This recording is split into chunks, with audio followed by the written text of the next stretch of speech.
Hi hello ಎಲ್ಲರಿಗೂ ನಮಸ್ಕಾರ. ನಾನು ನಿಮ್ಮ ಅನಾಮಿಕಾ ಅನು. ಅಭಿವ್ಯಕ್ತಿ ಕಥಾಲೋಕಕ್ಕೆ ಸ್ವಾಗತ. ಇನ್ನೂ ಯಾರೆಲ್ಲ ಈ ಚಾನಲ್ಗೆ ಸಬ್ಸ್ಕ್ರೈಬ್ ಆಗಿಲ್ಲ, ದಯವಿಟ್ಟು ಸಬ್ಸ್ಕ್ರೈಬ್ ಮಾಡಿಕೊಂಡು ಪ್ರೋತ್ಸಾಹ ನೀಡಿ. ಕತೆಗಳನ್ನು ಕೇಳಿ ಇಷ್ಟವಾದರೆ ಲೈಕ್ ಕೊಟ್ಟು ಕಮೆಂಟ್ ಮಾಡಿ ಹೆಚ್ಚು ಹೆಚ್ಚು ಶೇರ್ ಮಾಡುವುದರ ಮೂಲಕ ನಮಗೆ ಮತ್ತಷ್ಟು ಪ್ರೋತ್ಸಾಹ ನೀಡೋದನ್ನು ಮರಿಬೇಡಿ.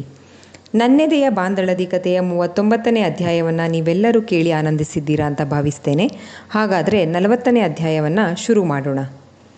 ಪರಶಿವನು ತನ್ನ ಭೂತ ಗಣಾದಿಗಳ ಕಡೆ ನೋಡಿ, ಪಾರ್ವತಿಗೆ ಬಂಗಾರದ ಹುಚ್ಚು ಹಿಡಿದಿದೆ ಎಂದು ಮಂದಸ್ವಿತನಾಗಿ ನಕ್ಕು, ದೇವಿ ಪಾರ್ವತಿ, ಅಲ್ಲಿರುವ ಭಸ್ಮದಲ್ಲಿ ಗುಲಗಂಜಿಯಷ್ಟು ತೂಕದ ಭಸ್ಮವನ್ನು ತೆಗೆದುಕೊಂಡು ಕುಬೇರನಲ್ಲಿಗೆ ಹೋಗಿ ಈ ಭಸ್ಮದ ತೂಕದ ಬಂಗಾರವನ್ನು ತೆಗೆದುಕೊಂಡು ಬಾ ಅಂದನು. ಪ್ರಭು, ಗುಲಗಂಜಿ ಗಾತ್ರದ ಭಸ್ಮವನ್ನು ಕೊಟ್ಟು ಪತಿಧರ್ಮಕ್ಕೆ ಅವಮಾನ ಮಾಡುತ್ತಿರುವಿರಾ ಎಂದು ಕೋಪದಿಂದ ಕುಬೇರನ ಅರಮನೆಗೆ ಹೋಗಿ ಭಸ್ಮವನ್ನು ತಕ್ಕಡಿಯ ಒಂದು ತಟ್ಟೆಯಲ್ಲಿಟ್ಟು ಈ ಭಸ್ಮದ ತೂಕದ ಬಂಗಾರವನ್ನು ಕೊಡೆಂದು ಆಜ್ಞೆ ಮಾಡಿದ್ದಳು ಪಾರ್ವತಿ. ಕುಬೇರ ತನ್ನ ಬಳಿ ಇದ್ದ ಸಂಪತ್ತೆಲ್ಲವನ್ನು ತಂದು ತಕ್ಕಡಿಯ ಮತ್ತೊಂದು ತಟ್ಟೆಯಲ್ಲಿಟ್ಟರೂ ತಟ್ಟೆ ಒಂದಿಂಚು ಮೇಲೇಳಲಿಲ್ಲ. ಕೋಪದಿಂದ ಪಾರ್ವತಿ, ಇಷ್ಟೆಯೇ ನಿನ್ನ ಬಳಿ ಇರುವ ಸಂಪತ್ತು? ಕೋಪದಿಂದ ಕೇಳಿದ್ದಳು. ತಾಯಿ, ಇನ್ನು ನನ್ನ ಬಳಿ ಇರುವುದೆಂದರೆ ನನ್ನ ಹೆಂಡತಿಯ ಬಳಿ ಇರುವ ಬಂಗಾರವಷ್ಟೇ. ಅದನ್ನು ತಂದು ತಕ್ಕಡಿಯಲ್ಲಿ ಹಾಕು ಆಜ್ಞೆ ಮಾಡಿದಳು ಪಾರ್ವತಿ. ಆಗ ಕುಬೇರನು ತನ್ನ ಹೆಂಡತಿಯ ಮೈಮೇಲೆ ಇದ್ದ ಮಾಂಗಲ್ಯವನ್ನು ಹೊರತುಪಡಿಸಿ ಉಳಿದೆಲ್ಲ ಬಂಗಾರವನ್ನು ತಂದು ತಕ್ಕಡಿಯಲ್ಲಿ ಹಾಕಿದರೂ ಒಂದಿಂಚು ತಕ್ಕಡಿ ಮೇಲೇಳುವುದಿರಲಿ ಅಲುಗಾಡಲೇ ಇಲ್ಲ. ಶಾಂತಳಾಗದ ದೇವಿ ಪಾರ್ವತಿ, ಎಲೈ ಕುಬೇರ, ನಿನಗೆ ನನ್ನ ಮೇಲೆ ಭಕ್ತಿ ಇದ್ದರೆ ನಿನ್ನ ಹೆಂಡತಿಯ ಮಾಂಗಲ್ಯವನ್ನು ಈ ತಕ್ಕಡಿಯಲ್ಲಿ ಹಾಕೆಂದು ಆಜ್ಞೆ ಮಾಡಿದಳು. ದೇವಿ ಪಾರ್ವತಿಯೂ ಇವಳೇ, ಮಹಾಕಾಳಿಯೂ ಇವಳೇ ಎನ್ನುವುದನ್ನು ಬಲ್ಲ ಕುಬೇರ ಮರುಮಾತಿಲ್ಲದೆ ತನ್ನ ಹೆಂಡತಿಯ ಮಾಂಗಲ್ಯವನ್ನು ತಕ್ಕಡಿಯಲ್ಲಿ ಹಾಕಿದ್ದ. ಆಗ ತಕ್ಕಡಿ ಭಸ್ಮದ ತಟ್ಟೆಗೆ ಸಮನಾಗಿ ಮೇಲೆದ್ದಿತು. ಇಗೋ ಕುಬೇರ, ಈ ದೇವಿ ಪಾರ್ವತಿ ಸುಮಂಗಲಿಯರಿಗೆ ಮುತ್ತೈದೆತನವನ್ನು ನೀಡುವವಳೇ ಹೊರತು ಮುತ್ತೈದೆಯೋಳ್ವರ ಮಾಂಗಲ್ಯ ಕಸಿಯುವವಳಲ್ಲ ಎಂದು ಹೇಳಿ ನಿನ್ನ ಸಂಪತ್ತು ನಿನ್ನ ಬಳಿಯೇ ಇರಲಿ ಎಂದು ಹೇಳಿ ಭಸ್ಮವನ್ನಷ್ಟೇ ತೆಗೆದುಕೊಂಡು ಕೈಲಾಸಕ್ಕೆ ಮರಳಿದಳು. ಪ್ರಭು, ನಿಮ್ಮನ್ನು ಪರೀಕ್ಷಿಸಿದ್ದಕ್ಕೆ ಕ್ಷಮೆ ಇರಲಿ. ಕುಬೇರನ ಇಡೀ ಸಂಪತ್ತು ಗುಲಗಂಜಿ ತೂಕದ ಭಸ್ಮಕ್ಕೆ ಸಮ ಇಲ್ಲ. ನನಗೆ ಈ ಭವಭಸ್ಮದ ಹೊರತಾಗಿ ಮತ್ತಾವ ಒಡವೆಯೂ ಬೇಡ. ನನ್ನನ್ನು ಕ್ಷಮಿಸಿ ಪ್ರಭು ಎಂದು ಬೇಡಿದಳು. ಮೈ ಜುಮ್ಮೆನಿಸುವಂಥ ಕಥೆಯನ್ನು ತಾವೇ ಪ್ರತ್ಯಕ್ಷದರ್ಶಿಗಳೆನ್ನುವಂತೆ ಹೇಳಿ ಮುಗಿಸಿದರು ಗೌಡರು. ಕತೆ ಕೇಳುತ್ತಾ ಕೇಳುತ್ತಾ ಎಲ್ಲರೂ ಹೆಚ್ಚೇ ತಿಂದಿದ್ದರು. ಸೊಸೆಗೆ ಅಪ್ಪಂತರ ಕತೆ ಹೇಳ್ತಾ ಕೈತುತ್ತು ಕೊಡೋ ಮಾವ ಎಷ್ಟು ಹೆಣ್ಮಕ್ಳಿಗೆ ಸಿಗೋದಕ್ಕೆ ಸಾಧ್ಯ? ಅದು ಈ ಕಾಲದಲ್ಲಿ. ನಮ್ಮ ಮಗಳು ಅದೃಷ್ಟವಂತೆ ಎಂದುಕೊಂಡರು ವಿಶ್ವನಾಥ ದಂಪತಿಗಳು. ಅನಿಸಿದ್ದನ್ನು ಮನಸ್ಸಿನಲ್ಲಿಟ್ಟುಕೊಳ್ಳದೆ ನೇರವಾಗಿ ಹೇಳುವ ಸ್ನೇಹ ಮಾತ್ರ ಲಕ್ಕಿ ಕಣೆ ನಕ್ಷು. ಎಷ್ಟು ಜನ ಮಾವಂದ್ರು ಸೊಸೆನ ಚಿಕ್ಕ ಮಕ್ಕಳು ಥರ ಕೂರಿಸ್ಕೊಂಡು ಕೈತುತ್ತು ಕೊಡ್ತಾ ಕತೆ ಹೇಳ್ತಾರೆ, ನೀನೇ ಹೇಳು ಅಂದಳು. ಕತೆಯಿಂದ ಇನ್ನೂ ಹೊರಬರದಂತಿದ್ದ ನಕ್ಷತ್ರಳಿಗೆ ನವೀನ್, ಅವಳಿನ್ನೂ ಕೈಲಾಸದಲ್ಲೂ ಕುಬೇರನ ಅರಮನೆಯಲ್ಲೋ ಇದ್ದಾಳೆ ಅನ್ಸತ್ತೆ, ಎಚ್ಚರ ಮಾಡಿ ಅಂತ ಹೇಳಿದ್ದ. ಗೌಡ್ರು ಯಾಕೆ ಯಾವಾಗಲೂ ಕಾಟನ್ ಬಟ್ಟೆ ಹಾಕ್ಕೊಂಡು ವಿಭೂಸಿ ತರಿಸ್ಕೊಂಡು ಬರ್ತಾರೆ ಅನ್ನೋದಕ್ಕೆ ಇವತ್ತು ಕಾರಣ ಸಿಕ್ತು ಅಂದ ಸತಿ. ಪಪ್ಪ, ಒಂದು ಸಾರಿ ಶಿವ ಪಡಿ ಹಂಚೋ ಕತೆ ಹೇಳಿದರು ಮಾವ. ಯಾರ್ಯಾರ ಅನ್ನದ ಋಣ ಎಲ್ಲಿರುತ್ತೋ ಅಲ್ಲೇ ಕೊಡೋದು ಅಂತ. ನನ್ನ ಅನ್ನದ ಋಣ ನಿಮ್ಮನೇಲಿದೆ ಅಲ್ವಾ? ನಕ್ಷತ್ರ ಕೇಳಿದ್ಲು. ಅನ್ನದ ಋಣ ಅಷ್ಟೇ ಅಲ್ಲ, ಮದುವೆ ಕೂಡ ಸ್ವರ್ಗದಲ್ಲೇ ನಿಶ್ಚಯ ಆಗಿರುತ್ತೆ. ಈ ಗಂಡಿಗೆ ಈ ಹೆಣ್ಣು ಅಂತ. ನಾವಿಲ್ಲಿ ನೆಪ ಮಾತ್ರ ಅಷ್ಟೇ. ಅಲ್ಲಿಗಲ್ಲಿಗೆ ಅವರಿಗವರನ್ನು ಹೇಗೋ ಜೊತೆ ಮಾಡ್ತಾನೆ ಎಂದರು ಪೂರ್ಣಿಮಾ. ಸ್ವರ್ಗದಲ್ಲೇ ಮದುವೆ ಆಗಿದ್ದರೆ ಮತ್ತು ಇಲ್ಲಿ ಯಾಕೆ ಮದುವೆ ಅಂತ ದುಡ್ಡೇನ ಖರ್ಚು ಮಾಡಬೇಕು? ಜೀವನ್ ಪ್ರಶ್ನಿಸಿದ್ದ. ಯಾಕೆ ಅಂದರೆ ಜೀವನ್ ಅಣ್ಣ ಆಗಬೇಕಿತ್ತು. ತಮ್ಮ ಆಗಿದ್ದಾನೆ ಅಂತ ನಾಳೆ ಚುಕ್ಕಿ ಫೀಲ್ ಆಗಬಾರ್ದಲ್ವಾ, ಅದಕ್ಕೆ ಇಲ್ಲಿ ಮತ್ತೆ ಮದುವೆ ಮಾಡೋದು ಅಂದ ನವೀನ್. ಹೊರಡೋಣ್ವಾ ಪೂರ್ಣ, ಇನ್ನು ಬಟ್ಟೆ ಒಡವೆ ಶಾಪಿಂಗ್ ಮುಗಿಸಿ ಚೌಲ್ಟ್ರಿ ನೋಡ್ಕೊಂಡು ಬರಬೇಕು. ವಿಶ್ವನಾಥರು ಅವಸರಿಸಿದರು. ಆಯ್ತಾಯ್ತು, 5 ನಿಮಿಷ ಹೊರಟ್ಬಿಡೋಣ ಅಂದರು ಪೂರ್ಣಿಮಾ. ಬಾಗಿಲಿಗೆ ಬೀಗ ಹಾಕಿ ಕಾರ್ ಹತ್ತುವಾಗ ಎಲ್ಲರಿಗಿಂತ ಮೊದಲು ನಕ್ಷತ್ರಳೆ, ಮಾವ, ನಾನು ನವೀನ್ ಜೊತೆ ಫ್ರಂಟ್ನಲ್ಲಿ ಕೂರ್ತೀನಿ, ನೀವು ಅಪ್ಪ ಅಮ್ಮ ಜೀವನ್ ಸೆಂಟರಲ್ಲಿ ಕೂರ್ತೀರಾ ಪ್ಲೀಸ್. ಶರದಿ, ಸತಿ ಅಣ್ಣ, ಸ್ನೇಹ, ಯತಿ ಅಣ್ಣ ಬ್ಯಾಕ್ನಲ್ಲಿ ಕೂರ್ತಾರೆ ಅಂದಳು. ಅದಕ್ಕೆ ಪ್ಲೀಸ್ ಅನ್ಬೇಕಾ? ನೀವಿಬ್ಬರು ಯಾವಾಗಲೂ ಜೊತೆಯಾಗಿ ಹೀಗೆ ನಗ್ನಗ್ತಾ ಇದ್ದರೆ ನಮಗಿನ್ನೇನು ಬೇಕು ಹೇಳಿ? ಗೌಡರು ಹೇಳಿದರು. ಇಲ್ಲ ಇಲ್ಲ, ನಾನು ನಕ್ಷು, ಸ್ನೇಹ, ಜೀವನ್ ಬ್ಯಾಕ್ ಸೀಟಲ್ಲಿ ಕೂರ್ತೀವಿ. ಇಲ್ಲ ಬ್ರೋನೇ ಬರಲಿ ಬೇಕಿದ್ರೆ ತಡವರಿಸುತ್ತಾ ಹೇಳಿದಳು ಶರದಿ. ಹತ್ತೆ ಸುಮ್ಮನೆ, ನಮ್ಮ ಅಣ್ಣಂದ್ರ ಬಗ್ಗೆ ನಾನು ಗ್ಯಾರಂಟಿ ಕೊಡ್ತೀನಿ ನಿಮಗೆ ತಳ್ಳುವವಳಂತೆ ಹತ್ತಿಸಿದಳು ಶರದಿ. ಏನೇ ನಿನ್ನ ಪ್ಲ್ಯಾನ್? ಡ್ರೈವರ್ ಸೀಟಿನಲ್ಲಿ ಕೂರುತ್ತಾ ನವೀನ್ ಕೇಳಿದ್ದ. ಅವಳ ಪ್ಲ್ಯಾನ್ ಏನೂ ಇಲ್ಲ, ನೀನು ಗಾಡಿ ತೆಗಿ ಅಂದರು ಗೌಡರು. ಹೇಳೇ ಅನ್ನಂತೆ ಸನ್ನೆ ಮಾಡಿ ಕೇಳಿದ್ದ ನವೀನ್. ಪ್ಲ್ಯಾನ್ ಏನಿಲ್ಲ, ಸಮಥಿಂಗ್ ನಡೀತಿದೆ ಒಳಗೊಳಗೆ ಅಂತ ಅನ್ನಿಸ್ತಾ ಇದೆ. ಹೌದು, ಯಾಕಾಗಬಾರ್ದು ಅಂತ ಅಷ್ಟೇ. ಮಿರರ್ನಲ್ಲಿ ಹಿಂದೆ ಕೂತಿದ್ದವರನ್ನು ನೋಡುತ್ತಾ, ಯಾವಾಗಿಂದ ನಡೀತಿದೆ? ನಂಗೊಂದು ಮಾತು ಹೇಳಿಲ್ಲ ಯಾರೂ? ನವೀನ್ ಕೇಳಿದ್ದ. ಫಸ್ಟ್ ಟೈಮ್ ನೋಡಿದ್ದಿನಾನೇ ಎಲ್ಲರ ಹತ್ರನೂ ಟಾಮ್ ಹೊಡ್ಕೊಂಡು ಬರೋಕ್ಕೆ ಅವರು ನೀನಲ್ಲ. ಇನ್ನೂ ಮನಸ್ಸೊಳಗಡೆ ಕನ್ಫ್ಯೂಷನಲ್ಲೇ ಸಾಯ್ತಾ ಇದ್ದಾರೆ 4 ಜನನು. ನಾನೇ ಕನ್ಫ್ಯೂಷನ್ ಅಂದರೆ ಇವರು ನನ್ನ ತ್ರಿಬಲ್. ನಕ್ಷತ್ರ ಹೇಳಿದ್ಲು. ಎಷ್ಟೇ ಆದರೂ ಒಂದೇ ವಂಶ ಅಲ್ವಾ, ಕನ್ಫ್ಯೂಷನಲ್ಲಿ ತಾವು ಒದ್ದಾಡೋದ್ರಲ್ಲೇ ನಮ್ಮನ್ನು ಒದ್ದಾಡಿಸೋದು. ನವೀನ್ ಹೇಳಿದ್ದ. ಡ್ರೈವ್ ಮಾಡೋ ಸುಮ್ಮನೆ, ಮಾವಂದ್ರು ಬಂದು ಹೇಳಿದ ತಕ್ಷಣ ಒಪ್ಕೊಂಡಿದ್ದೀನಿ. ಮೂತಿ ತಿರುವಿದಳು ನಕ್ಷತ್ರ. ನಾನು 3 ವರ್ಷ ಮಣ್ಣೊತ್ತಿದ್ದೀನಿ, ಮರಿಬೇಡ. ನವೀನ್ ಕೂಡ ಹೇಳಿದ್ದ. ಈಗೇನೋ ನಿಂದು ಹೊಡಿಯೋಳಂಗೆ ಆಡ್ತೀಯಲ್ಲೇ, ಮೊನ್ನೆ ಇಲಿ ಮರಿ ಥರ ಇದ್ದೆ, ಇವತ್ತು ನೋಡಿದ್ರೆ ಹುಲಿ ಥರ ಆಡ್ತಿದ್ದೀಯಾ? ನವೀನ್ ರೇಗಿಸಿದ್ದ. ನನ್ನ ಹಿಂದೆ ಯಾರಿದ್ದಾರೆ ನೋಡು, ಅಪ್ಪನಂತ ಮಾವ ಎಂದಳು ಹೆಮ್ಮೆಯಿಂದ. ಲೋ, ಈ ಬಜಾರಿ ಜೊತೆ ನನ್ನೊಬ್ಳನ್ನೇ ಬಿಟ್ಟಿದ್ದೀರಲ್ರೋ ಅಂದ ನವೀನ್ ಹಿಂದಿನ ಸೀಟಿನಲ್ಲಿದ್ದವರಿಗೆ. ಬಜಾರಿನೇ ಬೇಕು ಅಂತ ಕಾಡಿ ಬೇಡಿದ್ದು ನೀನೇ ತಾನೇ, ಅನುಭವಿಸು ಅಂದ ಯತಿ. ಮಗ, ಅವತ್ತಿವಳು ಡ್ರೈವರ್ ಕೆಲಸ ಕೊಡಿಸ್ತೀನಿ ಅಂದಿದ್ದು ಯಾಕೆ? ಇವತ್ತು ಅರ್ಥ ಆಗ್ತಿದ್ಯೋ? ಅಯ್ಯೋ ಲೇಟ್ ಲತೀಫಾ, ಇವತ್ತಾದರೂ ಅರ್ಥ ಆಯ್ತಲ್ಲ. ಧನ್ಯೋಸ್ಮಿ ಕೈ ಎತ್ತಿ ಮುಗಿದವನಂತೆ ನಟಿಸಿದ ಯತಿ. ಬಟ್ಟೆ ಅಂಗಡಿಯವರು ಮದುವೆ ಶಾಪಿಂಗಾ ಎಂದು ಕೇಳಿದಾಗ ಇಲ್ಲ, ಎಂಗೇಜ್ಮೆಂಟ್ ಶಾಪಿಂಗ್ ಅಂದಿದ್ದಕ್ಕೆ ಮೂಗಿನ ಮೇಲೆ ಬೆರಳಿಟ್ಟುಕೊಂಡು ಅಚ್ಚರಿ ಪಡುವಷ್ಟು ಧಾರಾಳವಾಗಿ ಕೊಡಿಸಿದ್ರು. ನಿನ್ನೆ ಅಮ್ಮಂದ್ರು ಕೊಡಿಸಿದವನನ್ನೇ ಹ್ಞೂ ಎಂದು ತಲೆಯಾಡಿಸಿದವಳು ಇವತ್ತು ಒಂಚೂರೂ ರಾಜಿಯಾಗದೆ ಇಂಥದ್ದೇ ಬೇಕೆಂದು ಕೇಳಿಕೊಂಡದ್ದು ನೋಡಿ ಬಹುಶಃ ಇದೇ ತವರು ಮನೆಗೂ ಗಂಡನ ಮನೆಗೂ ಇರೋ ವ್ಯತ್ಯಾಸ. ನಕ್ಷತ್ರಳಿಗಿನ್ನೂ ಸಲುಗೆ ಬೆಳೆಯಬೇಕಿದೆ ಎಂದು 3 ಗೆಳೆಯರು ಮಾತನಾಡಿಕೊಂಡ್ರು.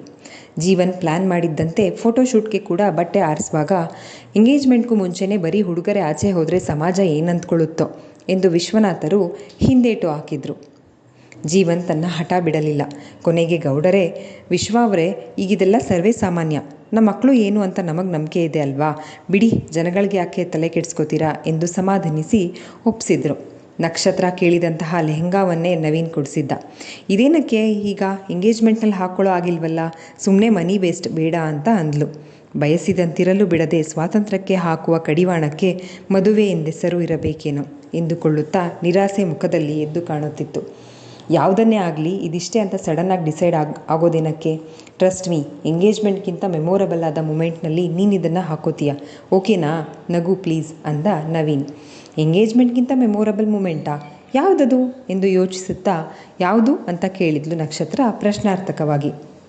ಸಸ್ಪೆನ್ಸ್ ಆ್ಯಂಡ್ ಸರ್ಪ್ರೈಸ್, ಓಕೆನಾ ಅಂದ ಕೆನ್ನೆ ಹಿಂಡುತ್ತಾ. ಪಪ್ಪಾ ಬಿಡೋ, ನೋಯ್ತಿದೆ ಅಂದಳು ಬಿಡಿಸಿಕೊಳ್ಳುತ್ತಾ. ನವಿ ಒಂದೇ ಥರ ಡ್ರೆಸ್ ತಗೊಳ್ಳೋಣ ಅಂತ ನಾನು ಶರದಿ ಸ್ನೇಹಾಗೆ ಸೆಲೆಕ್ಟ್ ಮಾಡ್ತೀನಿ, ಅದಕ್ಕೆ ಸೂಟ್ ಆಗೋ ಅಂಥದ್ದೇ ನೀನು ಸೆಲೆಕ್ಟ್ ಮಾಡಿ ಸತಿ ಅಣ್ಣ ಯತಿ ಅಣ್ಣಂಗೆ ಕೊಡಿಸೋ. ನಕ್ಷತ್ರ ಕೇಳಿದ್ಲು. ಚುಕ್ಕಿ, ವಾಟ್ಸ್ ಯುವರ್ ಪ್ಲ್ಯಾನ್? ಇದು ಲೈಫ್, ಮಕ್ಕಳಾಟ ಅಲ್ಲ, ಡೋಂಟ್ ಬಿ ಚೈಲ್ಡಿಶ್ ಅಂದ ನವೀನ್. ನಾನೇನು ಚೈಲ್ಡಿಶ್ ಮಾಡಿದೆ ಈಗ? You are a selfish. ನಿನ್ನ ಲೈನ್ ಕ್ಲಿಯರ್ ಆಯ್ತಲ್ಲ, ಅದಕ್ಕೀಗ ಲೈಫ್ ಪಾಠ ಹೇಳ್ತಾ ಇದೀಯಾ ಅಲ್ವಾ? ನಕ್ಷತ್ರ ಕೂಡ ಅವನನ್ನು ಪ್ರಶ್ನೆ ಮಾಡಿ ಕೇಳಿದ್ಲು. ಚುಕ್ಕಿ, ನಾನೊಂದು ಹೇಳಿದ್ರೆ ನೀನು ಇನ್ನೊಂದು ಅರ್ಥ ಮಾಡ್ಕೋತಿದ್ದೀಯಲ್ಲ. ನಾನು ಆ ಡ್ರೆಸ್ ತೊಗೊಂಡಿದ್ದೀನಿ, ನೀನು ಇಂಥದ್ದೇ ತಗೋ ಅನ್ನೋಕ್ಕೆ ಇದು ಹರಿದೋಗೋ ಬಟ್ಟೆ ಅಲ್ಲ ಅಮ್ಮೋ. ಜೀವನ, ನಿಂಗೆ ನಿಂದೇ ಆದಂಥ ಆಸೆ ಕನಸುಗಳಿರೋ ಹಾಗೆ ಬೇರೆಯವ್ರಿಗೂ ಇರುತ್ತಲ್ವಾ ಅಂತ ಕೇಳಿದ್ದ ನವೀನ್. ಇಂಡಿವಿಜುವಲ್ ಲೈಫ್ ಡ್ರೀಮ್ಸ್ ಬಗ್ಗೆ ನೀನು ಹೇಳ್ತಾ ಇದ್ದೀಯಾ? ಶಬಾಷ್. ನಕ್ಷತ್ರ ಹೇಳಿದ್ಲು. ಚುಕ್ಕಿ, ನಿನಗೂ ಇಷ್ಟ ಇತ್ತಲ್ವಾ? ನೀನು ಲವ್ ಮಾಡ್ತಿದ್ದೆ ಅಲ್ವಾ? ಇಷ್ಟ ಇಲ್ದವಳ ಥರ ಎಲ್ಲರ ಹತ್ರ ಮರೆ ಮಾಚಬಹುದು, ಆದರೆ ನನ್ನ ಹತ್ರ ಅಲ್ಲ. ಕಾರಣಗಳು ಇಬ್ಬರಿಗೂ ಗೊತ್ತು. ನಾನೇನು ಬಲವಂತವಾಗಿ ಒಪ್ಸಿರೋ ಥರ ಹೇಳ್ತಾ ಇದ್ದೀಯಲ್ಲ. ಹೀಗೇನು ಒಂದೇ ಥರ ಡ್ರೆಸ್ ತಗೋಬೇಕು ಅಷ್ಟೇ ತಾನೇ? ಆಯಿತು ಬಾ, ಏನಾದರೂ ಮಾಡು, ನಿನ್ನ ಸಪೋರ್ಟಿಗೆ ನಾನಿರ್ತೀನಿ, ಆಯಿತಾ ಅಂತ ಹೇಳಿದ್ದ ನವೀನ್. ಸರಿ ಅಂದಳು ಮುಖ ಊದಿಸಿಕೊಂಡೆ. ಈಗಲಾದರೂ ನಗೆ ನನ್ನ ಮುದ್ದಿನ ರಾಣಿ ಅಂದ ಹೆಗಲು ಬಳಸಿಕೊಂಡು ಎಲ್ಲರೂ ಇರುವ ಬಳಿಗೆ ಕರೆದುಕೊಂಡು ಹೋಗುತ್ತಾ. ಇವ ನನ್ನ ಬಾ ಎಂದು ಹೆಮ್ಮೆಯಿಂದ ಬೀಗುತ್ತಾ ನಡೆಯುವಂತಿತ್ತು ನಕ್ಷತ್ರಳ ನಡಿಗೆ. ಇನ್ನೂ ಮುಗ್ದಿಲ್ವಾ ನಿಮ್ಮ ಕೋಳಿ ಜಗಳ ಅಂತ ಸತಿ ಕೇಳಿದ್ದ. ಏನಿಲ್ಲ ಬಾ ಮಗ, ಚೈಲ್ಡ್ ಮೂಗಿನ ಮೇಲೆ ಕೋಪ ಇರುತ್ತೆ, ಅವಳು ಹೇಳಿದ್ದೇ ಆಗಬೇಕು. ಚೂರು ಆ ಕಡೆ ಈ ಕಡೆ ಆದರೂ ಊದಿಸ್ಕೋತಾಳೆ, ಊದಿ ಅಂದ. ಅವಳಿನ್ನೂ ಚಿಕ್ಕವಳು, ನೀನೇ ತಿಳಿಸಿ ಹೇಳಬೇಕು ಸಮಾಧಾನಿಸಿದ ಸತಿ. ಈಗೇನು ಬೇಕಂತೆ ಅವಳಿಗೆ ಅಂತ ಕೇಳಿದ್ದ. ಒಂದೇ ಥರ ಡ್ರೆಸ್ ಹಾಕ್ಕೋಬೇಕಂತೆ. ನವೀನ್ ಅವನಿಗೆ ಉತ್ತರ ಕೊಟ್ಟಿದ್ದ. ಅಷ್ಟೇ ತಾನೇ, ಕಪಲ್ಸ್ ಡ್ರೆಸ್ ಹಾಕೊಳ್ಳೋ ಆಸೆ ಇರಬೇಕು. ಅನ್ನು, ಅದರಲ್ಲೇನಿದೆ?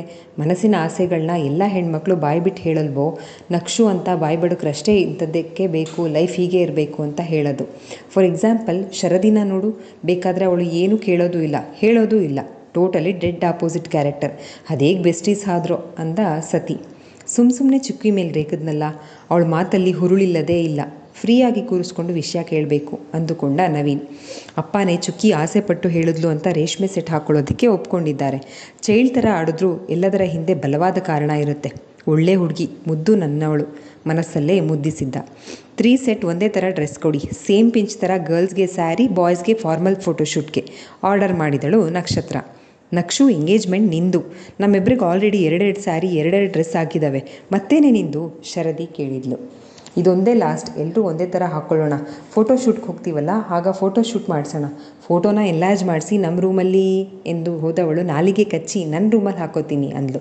ಹೇಳು ಹೇಳು, ಅದೇನೋ ನಾಲಿಗೆ ಕಚ್ಚಿ ಏನು ಹೇಳಿದ್ಯಲ್ಲ, ಏನದು? ಶರದಿ ಗಿಲ್ಲುತ್ತಾ ಕೇಳಿದಳು. ಮಾವ, ಸದ್ಯಕ್ಕೆ 4 ಉಂಗುರ ಎಕ್ಸ್ಟ್ರಾ ಕೊಡಿಸಿ, ತಾಳಿ ಮಾಡಿಸುವಾಗ 2 ಎಕ್ಸ್ಟ್ರಾ ಮಾಡಿಸ್ಬಿಡಿ, ಆಯಿತಾ ಅಂತ ನಕ್ಷತ್ರ ಹೇಳಿದ್ಲು. ಜಾಸ್ತಿ ಆಯಿತು ನಿಂದು ನಕ್ಷು, ಗುದ್ದಲಾರಂಭಿಸಿದಳು ಸ್ನೇಹ ಶರದಿ.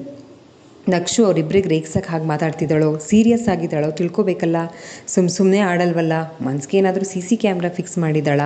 ಸತಿ ಯತಿ ಇಬ್ಬರ ಮನಸ್ಸು ಏಕಕಾಲಕ್ಕೆ ಒಂದೇ ಥರ ಯೋಚಿಸಿತ್ತು. ಶಾಪಿಂಗ್ ಮುಗಿಸಿ ಪುಷ್ಕಳ ಭೋಜನ ಮುಗಿಸಿ ಕಲ್ಯಾಣ ಮಂಟಪ ನೋಡಲು ಹೊರಟರು. ನವಿ, ನಕ್ಷತ್ರ ಇಬ್ಬರು ಒಳಗಡೆ ಬರಬೇಡಿ, ಪಾರ್ಕಿಂಗ್ನಲ್ಲೇ ಇರಿ ಅಂದ ಸತಿ. ನಾವು ನೋಡ್ಬೋದು ಬೇಡವಾ? ಇಬ್ಬರು ಒಟ್ಟಿಗೆ ಕೇಳಿದರು.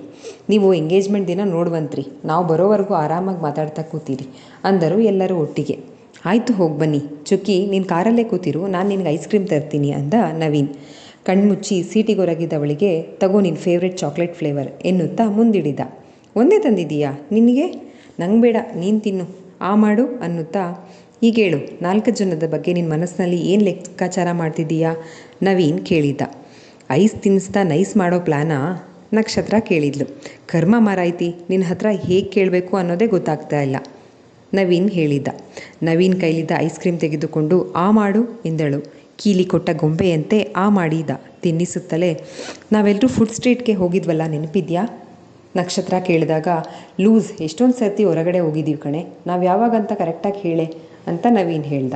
ಅದೇ ನಿನ್ನ ಫ್ರೆಂಡ್ ಮತ್ತು ನಮ್ಮ ಸೀನಿಯರ್ ಅರುಣಕ್ಕ ಸಿಕ್ಕಿದ್ರಲ್ಲ ಆಗ. ನೀನವತ್ತು ಶರದಿಗೆ ಒಂದು ಪ್ರಶ್ನೆ ಕೇಳಿದ್ದೆ, ನೆನಪಿದ್ಯಾ? ನಕ್ಷತ್ರ ಕೇಳಿದ್ಲು. ನಾನು ಶರದಿ ಹತ್ರ ತುಂಬ ಮಾತಾಡಿದ್ದೀನಿ, ಯಾವ ವಿಷಯ ಅಂತ ನೆನಪಾಗ್ತಿಲ್ಲ, ನವೀನ್ ಹೇಳಿದ್ದ.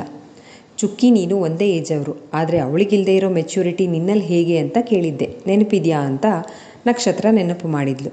ಹಾಂ, ನೆನಪಿದೆ. ನಿನ್ನ ಥರ ಆಡಲ್ಲ ಅವಳು, ತುಂಬ ಮೆಚ್ಯೂರ್ಡಾಗಿ ಥಿಂಕ್ ಮಾಡ್ತಾಳೆ, ಜೀವನಾನುಭವ ಜಾಸ್ತಿ ಕಂಡಂತೆ ಇದೆ. ಅದೇ ಅನಿಸ್ತು. ಈಗ ನಿನ್ನ ಪುಟ್ಟತಲೆಯಲ್ಲಿ ಓಡ್ತಿರೋ ಪ್ಲ್ಯಾನ್ಗೂ ಏನು ಸಂಬಂಧ? ನವೀನ್ ಕೇಳಿದ್ದ. ನೊಂದವಳಂತೆ ಅವಳಾಗಿಯೇ ಎದೆಗೊರಗಿ, ನಿಂಗೆ ಗೊತ್ತಿಲ್ಲ ನವಿ, ಶರದಿ ಸ್ನೇಹ ಇಬ್ಬರು ಒಳ್ಳೆ ಕಾಲೇಜಿನಲ್ಲಿ ಓದ್ತಿರೋದ್ರಿಂದ ನಮ್ಮ ಹಾಗೇ ಸುಖವಾಗಿ ಹ್ಯಾಪಿ ಆಗಿದ್ದಾರೆ ಅಂತ ಅಂದ್ಕೊಂಡಿದ್ದೀಯಾ? ಶರುಗೆ ಅಪ್ಪ ಇಲ್ಲ. ಅವಳು 4-5 ವರ್ಷದ ಮಗು ಇದ್ದಾಗಲೇ ಆಂಟಿಗೆ ಅಪೆಂಡಿಕ್ಸ್ ಆಪ್ರೇಷನ್ ಆಗಿತ್ತಂತೆ. ಆಂಟಿ ಆಪ್ರೇಷನ್ ಆಗಿ ಇನ್ನೂ ಓಡಾಡೋಕ್ಕಾಗದಂಥ ಸ್ಥಿತಿಲಿದ್ದಾಗೆ ಅಂಕಲ್ ಆಂಟಿನ ಶರುನ ಬಿಟ್ಟು ಹೋಗಿದ್ದಾರೆ. ಹಾಸ್ಪಿಟಲ್ ಬಿಲ್ ಕೂಡ ಪೇ ಮಾಡ್ದಂಗೆ. ಆಂಟಿ ತವರು ಮನೆಯವರಿಗೆ ಅಕ್ಕಪಕ್ಕದ ಮನೆಯವರು ವಿಷಯ ತಿಳಿಸಿದ ಮೇಲೆ ಬಂದು ಬಿಲ್ ಪೇ ಮಾಡಿ ಹಾಸ್ಪಿಟಲಿಂದ ಡಿಸ್ಚಾರ್ಜ್ ಮಾಡಿಸ್ಕೊಂಡು ಕರ್ಕೊಂಡು ಬಂದು ಸ್ವಲ್ಪ ದಿನ ನೋಡ್ಕೊಂಡಿದ್ದಾರೆ. ಆಂಟಿ ಅಣ್ಣ ತಮ್ಮಂದಿಬ್ಬರಿಗೂ ಮದುವೆ ಆಗಿ ಫ್ಯಾಮಿಲಿ ಇದ್ದಿದ್ದರಿಂದ ತವರು ಮನೇಲಿ ಇರೋದು ಸರಿಯಲ್ಲ ಅಂತ ಆಂಟಿ ರಿಟರ್ನ್ ಬಂದು ಅವ್ರ ಗಂಡನ ಮನೆಯಲ್ಲಿ ಒಬ್ಬರೇ ಇದ್ಕೊಂಡು ಶರುನ ಸಾಕೋಕ್ಕೆ ತುಂಬ ಕಷ್ಟಪಟ್ಟಿದ್ದಾರೆ. ಜೀವನ ಕಟ್ಕೊಳ್ಳೋ ಬ್ಯುಸಿ ಶೆಡ್ಯೂಲಲ್ಲಿ ಆಂಟಿ ಬ್ಯುಸಿ ಆಗಿದ್ದರಿಂದ ಶರು ಬೇಗನೆ ಜವಾಬ್ದಾರಿಗಳನ್ನು ಹೊತ್ಕೊಳ್ಳೋ ಅನಿವಾರ್ಯತೆ ಬಂತು. ಆಂಟಿ ಕಷ್ಟಪಟ್ಟು ದುಡಿದು ಫಿನಾನ್ಷಿಯಲಿ ಏನೋ ಸ್ಟ್ರಾಂಗ್ ಆದರು. ಆದರೆ ಚಿಕ್ಕಂದಿನಿಂದ ಅಪ್ಪ ಇಲ್ಲದೆ ಸಮಾಜದ ಅವಮಾನ ನಿಂದನೆಗಳಿಗೆ ಬಲಿಯಾಗಿ ಬೆಳೆದ ಶರು ಪುರುಷ ಸಮಾಜ ಅಂದರೆ ಒಂಥರ ದ್ವೇಷನೋ ಅಸಡ್ಡೆನೋ ಇತ್ತು. ಅವಳು ಎಲ್ಲರ ಥರ ಆಗಿದ್ದೇ ನಿಮ್ಗಳ ಪರಿಚಯ ಆದಮೇಲೆ. ಅವಳಲ್ಲೂ ಭಾವನೆಗಳು ಅಂತ ಚಿಗುರಿದ್ದೆ ಸತಿ ಅಣ್ಣನ ಜೊತೆ ಕ್ಲೋಸ್ ಆದಮೇಲೆ. ಅಣ್ಣ ಅಂದರೆ ಅವಳಲ್ಲಿ ನವಿರು ಭಾವ ಇರೋದು ಸುಳ್ಳಲ್ಲ. ನಾನು ಆ ಫೀಲ್ನ ಅನುಭವಿಸಿರೋಳೆ ಅಲ್ವಾ ನವಿ, ನನಗೊತ್ತಾಗಲ್ವಾ?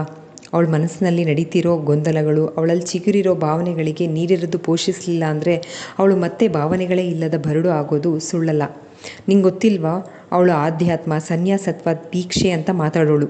ನನಗೆ ಅದರ ಸಾಧಕ ಬಾಧಕಗಳೂ ಗೊತ್ತಿರಲಿಲ್ಲ. ಕೇಳಿದ್ರೆ ಆಧ್ಯಾತ್ಮ ಅಂದರೆ ದೇವರ ಮೇಲಿನ ಭಕ್ತಿ ಅಷ್ಟೇ ಅಂತ ಹೇಳ್ತಿದ್ಲು. ನನಗೆ ಅವಳು ಹೇಳಿದ್ರಿಂದ ಸಮಾಧಾನ ಆಗಿರಲಿಲ್ಲ. ಅಪ್ಪ ಅಮ್ಮನ ಹತ್ರ ಕೇಳಿದ್ದಕ್ಕೆ ಗದರಿದ್ರು. ಆಗ ಮಾವನ ಹತ್ರ ಕೇಳಿದೆ, ಗಾಬರಿ ಆಗಬೇಡಿ, ತಿಳ್ಕೋಬೇಕು ಅಷ್ಟೇ ಅಂತ ಅಂದಾಗ ಮಾವ ಹೇಳಿದರು ಪೂರ್ತಿ ಅರ್ಥನ. ನಡುಗೋಗಿದ್ದೆ ಅವತ್ತು, ಇವಳೆಲ್ಲಿ ಸನ್ಯಾಸಿ ಆಗ್ತಾಳೋ ಅಂತ. ನಿನ್ನ ವಿಷಯವಾಗಿ ಮಾತಾಡುವಾಗ ನಾನೇ ಅವಳ ಲೈಫ್ ಬಗ್ಗೆ ಕೇಳಿದಾಗ ಕೂಡ ಓದೋದು, ಸೋಷಿಯಲ್ ಸರ್ವಿಸ್ ಮಾಡೋದು ಅನ್ನೋಳು.